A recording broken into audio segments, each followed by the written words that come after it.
காங்கிரஸ் கட்சியின் பொன்விழா நடந்த காலம் அது. காமராசரின் நெருங்கிய நண்பர் ஒருவர் விழாவின் அமைப்பாளராக இருந்து பணியாற்றினார். பொன்விழா சிறப்பாக நடந்தது. பொன்விழாவில் வரவு செலவு கணக்குகளை பார்ப்பதற்காக நடைபெற்ற கூட்டத்தில் வரவுக்கும் செலவுக்கும் 67 ரூபாய் 6 அணா வித்தியாசம் வந்தது. பொன்விழா அமைப்பாளரிடம் காமராசர் அவர்கள் பணம் குறைவதற்கான காரணம் கேட்டார். அமைப்பாளரோ பணியில் இருந்த பரபரப்பில் ஏதோ ஒரு செலவு கணக்கை எழுதி வைக்க மறந்துவிட்டேன். ஆனால் குறைகின்ற அந்த தொகை பொன்விழாவுக்கு தான் செலவிடப்பட்டது. என்மேல் நம்பிக்கை வைத்து அந்த தொகையை தள்ளுபடி செய்து விடுங்கள் என்று காமராசரிடம் கேட்டுக்கொண்டார்.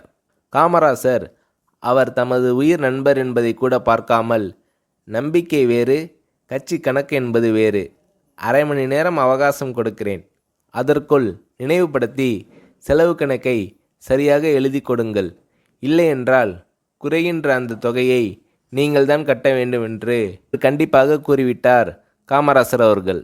கணக்கை சரி பண்ண முடியாமல் போகவே அமைப்பாளர் 67 ரூபாய் 6 அணாவை கட்டிய பிறகே பொன்விழாவின் வரவு செலவு கணக்கு ஏற்றுக்கொள்ளப்பட்டது.